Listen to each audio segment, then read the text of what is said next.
The U.S. launches another airstrike against Houthi targets as the Iranian-backed group is expected to be relisted as global terrorist. And the next Republican debate is canceled just days before the New Hampshire primary. The Morning Rundown starts now.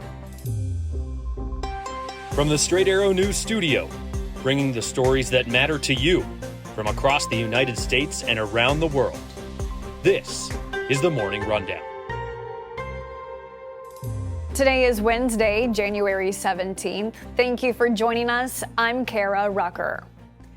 The United States carried out another airstrike against Houthi targets in Yemen on Tuesday, destroying 4 anti-ballistic missiles.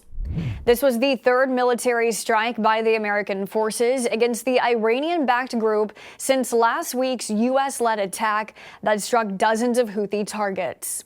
Central Command says the latest strikes destroyed 4 anti-ship missiles that pose an imminent threat to merchant vessels and Navy ships traveling through the Red Sea. Later in the day, Houthis claimed responsibility for an attack on a Greek-owned carrier. According to U.S. officials, the Biden administration is planning to put the Houthi rebels back on the list of terrorist organizations, marking them as specially designated global terrorists, which would impose financial restrictions on the group. The Houthis had been designated as a terror group back in January of 2021, but they were removed from the list over concerns the move would stall peace talks and impact civilians of Yemen, who have been part of a nearly decade-long civil war. The Houthis say they will continue to attack ships in the Red Sea as long as Israel presses on against Hamas.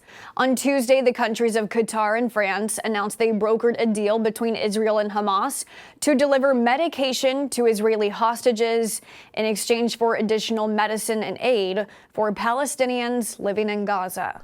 President Biden has invited congressional leaders to the White House for a meeting today to push for more aid to Ukraine and Israel, efforts that have been stalled in Congress for months.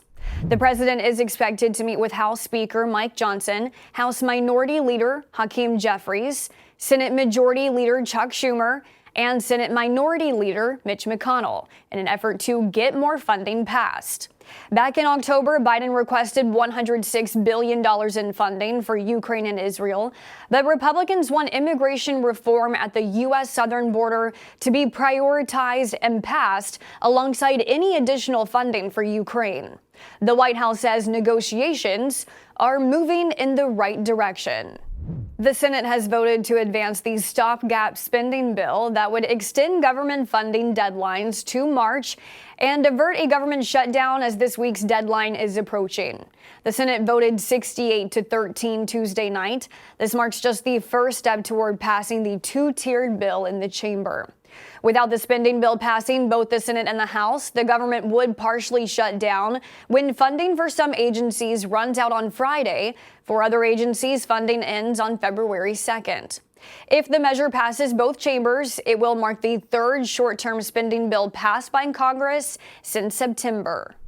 The next Republican primary debate that was scheduled for Thursday in New Hampshire is no longer taking place. ABC News announced yesterday its decision to cancel the debate after saying Donald Trump and Nikki Haley never responded to their invitations. It would have only been Ron DeSantis on the stage. Earlier in the day, Haley released a statement saying she would only debate President Biden or former President Trump, who is coming off a victory in the Iowa caucuses. Trump has not participated in the previous debates, citing his commanding lead in the polls. The former president is expected to attend the second day of his defamation trial in New York today before heading back to New Hampshire for campaign events. New Hampshire will hold its primary election next Tuesday. A federal judge has blocked the proposed merger between JetBlue and Spirit Airlines, Spirit losing 50% of its stock price as news broke. The judge on Tuesday siding with the Justice Department, which had sued to stop the $3.8 billion deal, saying it would harm competition and violate antitrust laws. The judge writing in his decision that JetBlue's plans to eliminate Spirit Airlines would harm cost-conscious travelers who rely on Spirit's low fares. The merger would have created the 5th largest airline in the country, a deal JetBlue said is needed to compete with bigger rivals. Both airlines are considering an appeal. Finally this morning, controversy over the age of the world's oldest dog ever has led Guinness World Records to suspend the title as the group reviews its findings. We have reported on Bobby before here on the Rundown.